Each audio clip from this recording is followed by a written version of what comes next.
What if I told you there are 5 places in America where the government looks at your paycheck and says, "Nah, we're good. No income tax, no bureaucratic maze, no Form 47B subsection purple because Mercury was in retrograde. Just you, your money, and freedom so wild it feels illegal." And before the IRS realizes I'm telling you this, before Elon buys these states too and turns them into Mars colonies, before some politician decides this loophole is unfair to hard-working tax collectors, let me show you the secret hiding in plain sight across the American landscape. Because while you're filling out your taxes like a good citizen, calculating deductions for that home office that's actually your couch, tracking mileage on trips you took 6 months ago, scanning receipts like you're building a case for the Supreme Court, millions of people are living in states that looked at income tax and said, "Income tax? That's cute. We don't do that here." They wake up, they work, they get paid, and the state never touches it. Not a penny,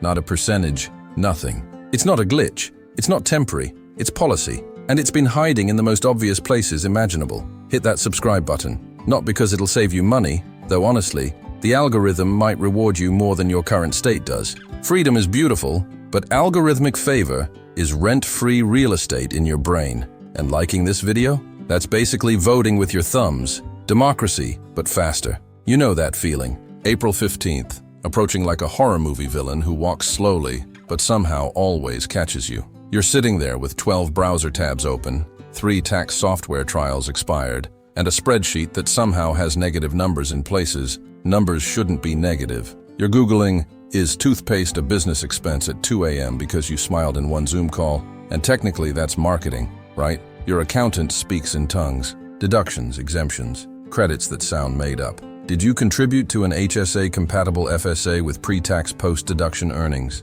I don't know, Linda, did I? The state wants its cut, the feds want their cut, and you're left with enough money to afford half a sandwich and a dream deferred. You've calculated your effective tax rate and cried. You've wondered if moving is the answer, if there's somewhere, anywhere, where the system isn't designed like a carnival game rigged against you. Somewhere you keep what you earn without explaining why you deserve it. Somewhere that feels less like a tax farm and more like actual America. Somewhere that doesn't treat your labor like a public resource to be harvested annually. And here's the thing nobody tells you. Those places exist, right now, in America. Not some offshore island or libertarian compound in the woods. Actual states with highways and targets and semi-functional governments. Here's the truth they buried under 17 layers of economic policy white papers and, well, actually, economists on Twitter. 5 American states looked at income tax and said, "No thank you." Not as a loophole, not as a tax haven for billionaires. Though yes, they benefit too. We'll get to that ugly reality, I promise. But as actual policy, real, functioning, this is how we operate policy. Texas, Florida, Nevada, Wyoming, and Tennessee, 5 states, 0 income tax, minimal red tape. And before you think this is some libertarian fantasy that only works on paper, that collapses the moment you need a fire department, let me hit you with a number. 27 million people live in Texas and Florida alone. That's more than all of Australia. These aren't experimental communes. This is Thursday. This is millions of people going to work, raising kids, complaining about traffic, living totally normal lives, except they keep their entire paycheck. And what you're about to discover will make you question every W-2 you've ever signed, every "it's for the greater good" speech you've ever heard, and every politician who told you taxes are the price of civilization while they expense their lunch. Texas doesn't have income tax, and somehow the roads still exist, the schools still open, the lights still turn on, the police still show up when you call, which, according to every tax-the-rich politician in a coastal city, should be impossible. Texas should be a Mad Max wasteland where children barter in bottle caps and the highways are just elaborate suggestions.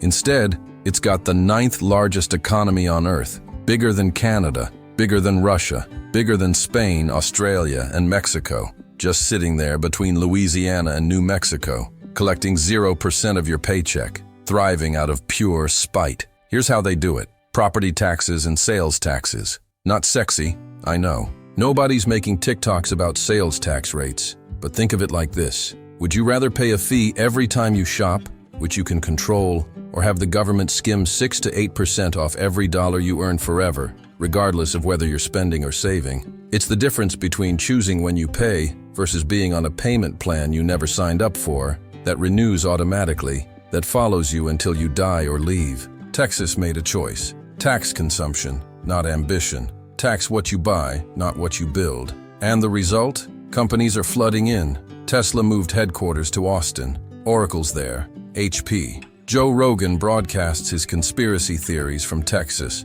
Elon's building rockets there. It's become the business migration of the decade, and it's not because of the barbecue, it's because of the math, the reality check. Property taxes can sting. Houston homeowners pay around 2% annually. On a $300,000 home, that's $6,000 a year. On a $500,000 home, that's $10,000. Not nothing. That's a vacation. That's a used car. But here's the twist. You control that. Don't want high property tax? Don't buy the mansion. Rent, downsize, live in an apartment. You've got options. You've got agency. Income tax doesn't care about your options. Income tax is a flat, give me, before you even cash the check. It doesn't matter if you're saving for your kid's college or trying to pay off medical debt. The state gets its cut first, always. And Texas? Texas says, keep it. Spend it how you want. We'll get ours when you buy stuff. It's weirdly respectful in a, we don't trust you, but we trust you more than California does kind of way.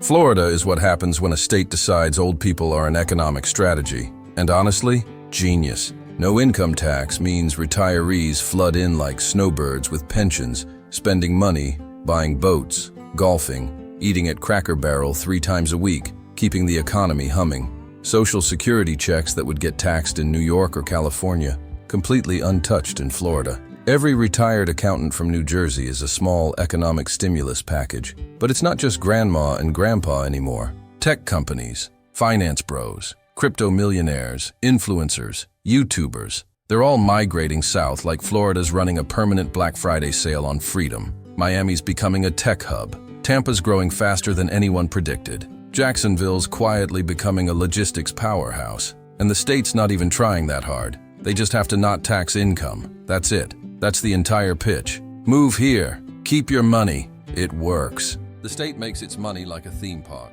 You pay to play. Sales tax, tourist tax, tolls on roads with names like Sunshine Skyway that sound like ironic dystopia but are actually just bridges. 60 million tourists a year dropping cash on mouse ears. Universal Studios, beaches, overpriced margaritas with little umbrellas. That's the engine. Tourists subsidize residents. You live there, you benefit. You visit, you pay. It's elegant in a mercenary kind of way. Florida also has no corporate income tax, no estate tax, and relatively simple business regulations. You can start an LLC in Florida faster than you can get a permit to renovate your bathroom in San Francisco. The state treats businesses like adults. Here's the form, here's the fee, go make money, don't break anything major. It's refreshing and slightly terrifying. The ugly truth? Florida's regressive. Poor people spend a higher percentage of income on sales tax than rich people. A billionaire and a barista both pay 6% on groceries. But that hits way different when you're choosing between rent and ramen. When your entire paycheck goes to survival, you're taxed on almost everything. When you're wealthy, you spend a fraction of your income, so you're taxed on way less proportionally. Florida doesn't care about fairness. It cares about numbers. And the numbers say, no income tax works if you're willing to trade equity for efficiency. It's a devil's bargain, but millions of people are taking it. Plus, you have to deal with Florida, the weather, the humidity, the Florida man headlines that make you question humanity. Freedom has a price, and sometimes that price is living in a subtropical swamp with alligators and hurricane season. Nevada has no income tax because Vegas exists. Let me say that again slower for the people in the back. You don't pay state income tax in Nevada because tourists lose money on slot machines at 3 a.m. The house always wins, and the house pays for your roads, schools, police, fire departments. It's the most American thing imaginable, outsourcing your tax burden to people making bad decisions in sequined dresses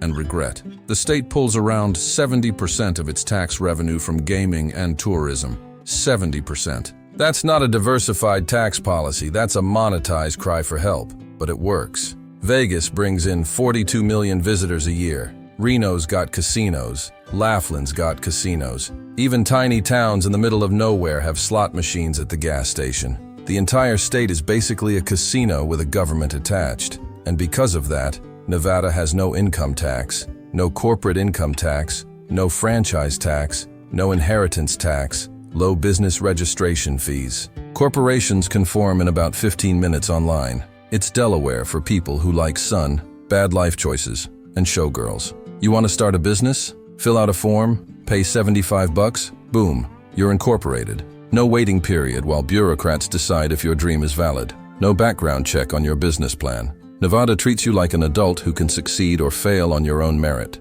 Nevada also has intense privacy laws for LLCs. You can own a company, and your name never appears publicly. It's like Delaware's mysterious cousin who lives off the grid and makes their own soap. Legal, private, and frankly, a little intimidating. Which is why a lot of interesting businesses incorporate there.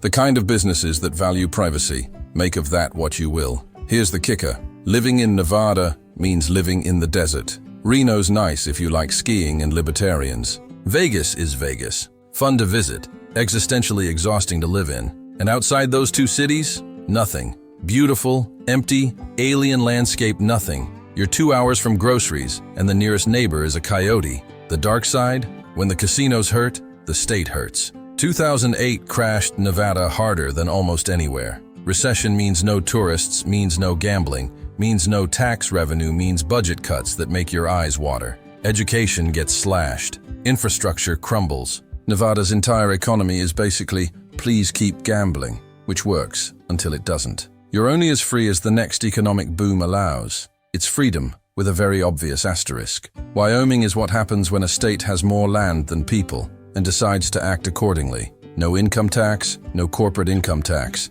Population of 580,000, smaller than most mid-sized cities, smaller than Fresno. Wyoming has 2 escalators in the entire state. 2. It's the tax equivalent of an indie band that never sold out. Pure, untouched, aggressively unpopular with crowds, and kind of proud of it. The secret? Minerals. Oil, gas, coal, trona. Wyoming taxes the ground, not the people. Severance taxes on extraction fund about 40% of the state budget. Which means ExxonMobil and Chevron are basically paying for your kids' schools. Is it sustainable long-term as the world moves away from fossil fuels? Probably not. Is it working right now? Absolutely. Wyoming looked at the resources under their feet and said, this is our tax base. Plus, Wyoming has the LLC privacy laws that make it a favorite for people who want to own things without anyone knowing. You can form a company in Wyoming, and your name never appears publicly, not in state records, not in any database. It's anonymity as a business model, which is why a lot of very wealthy people have Wyoming LLCs. It's not illegal. It's not even shady technically. It's just private, intensely private. Delaware gets the corporations. Wyoming gets the secrets. Wyoming also has 0 corporate income tax, no gross receipts tax, and some of the lowest property taxes in America. If you're a business, Wyoming basically rolls out a red carpet and whispers, we will leave you alone. It's capitalism with a frontier mentality. The catch? You have to live in Wyoming, which is beautiful. Mountains, wild horses, Yellowstone, Grand Tetons, landscapes so stunning they look photoshopped, but also empty, like drive 2 hours to buy milk, empty, like your closest neighbor is 3 miles away and you've never met them, empty. The population density is 6 people per square mile, 6. For comparison, New Jersey is 1,200. Wyoming is space, silence, and self-reliance. Freedom has a price, and sometimes that price is proximity to other humans, Thai food, and reliable internet. But if you value privacy, independence, and keeping every dollar you earn, Wyoming's your place. Just bring a coat and maybe a generator. Tennessee used to have income tax on dividends and interest, the we only tax rich people promise approach. Then in 2021 they killed it, fully dead, repealed, gone. Now Tennessee has no income tax at all, 0. It's the newest member of the club, still smelling like fresh legislative paint, still excited to be here. They fund the state through sales tax, the highest combined rate in the nation at around 9.5%, which sounds brutal until you remember that's only when you buy things. Spend less, pay less, earn more, keep more. It's consequence-based taxation. You're in control of your tax burden in a way that feels almost novel. Tennessee also has relatively low property taxes compared to states like New Jersey or Illinois,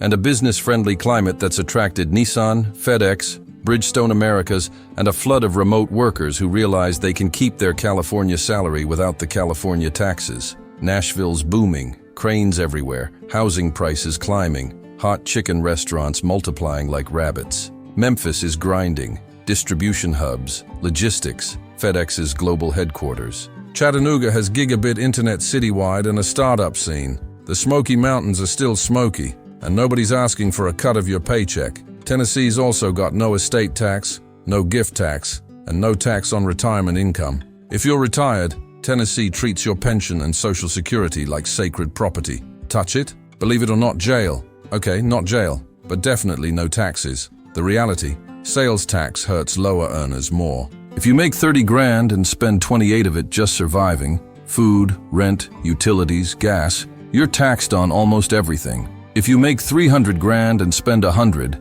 you're only taxed on a third. Tennessee chose simplicity over fairness, and the voters keep choosing it back. Every poll, every election, Tennesseans vote to keep income tax dead and buried. There's something deeply American about it. I earned it, I keep it, I choose how to spend it. It's not perfect, it's not equitable, but it's honest. Tennessee says, we're not taking your earnings, we're taking a cut when you buy stuff. You can argue with that, but you can't say it's complicated. Here's what's actually happening beneath the surface. These 5 states, Texas, Florida, Nevada, Wyoming, Tennessee, are in a cold war with high-tax states, California, New York, New Jersey, Illinois, Massachusetts. Every time someone successful leaves California for Austin or Miami, it's a mini revolution. A vote with their feet, a middle finger in moving truck form. And the high-tax states, they're panicking, quietly. Some are proposing exit taxes, literal fees to leave the state. California's considered it. New York's floated it, like a gym membership that charges you to cancel, except the gym is a government and the membership is residency. It's desperate, it's petty, and it's probably unconstitutional. But it shows you the stakes. This isn't just about money, it's about philosophy. Do you believe the state earns a percentage of your labor automatically? That your income is partially communal property? Or do you believe you own your work, fully and completely, until you voluntarily decide to spend it, at which point society can take its cut? Income tax says, you owe us before you even see the money. Sales tax says, you owe us when you participate. One feels like ownership, the other feels like permission. These 5 states chose option 2, and 27 million Americans agree with them. The numbers don't lie. California lost 340,000 people from 2021-2023. New York lost 600,000. Where'd they go? Texas, Florida, Tennessee, following the money, following freedom. And every U-Haul driving south is a data point in the great American experiment. So here's where it gets spicy, where the plot thickens like conspiracy theory gravy. These migrations are accelerating. Remote work made it possible to keep your big city salary while living in a no-tax state. Suddenly, that California tech salary goes 30% further in Austin. That New York finance job pays way better in Miami. The pandemic unlocked geographic arbitrage for millions of people, and companies followed. Tesla, Oracle, HP, CBRE, Caterpillar, all moved headquarters to no-income tax states. Not for the weather, not for vibes, for taxes. When Elon moved Tesla's headquarters from California to Texas, he saved the company hundreds of millions. When Joe Rogan moved his podcast to Texas, he saved millions personally. These aren't symbolic moves. This is math. The high-tax states are fighting back with propaganda. Those states have worse schools. Sometimes true, sometimes not. Those states have worse health care. Debatable. Those states are regressive. Definitely true.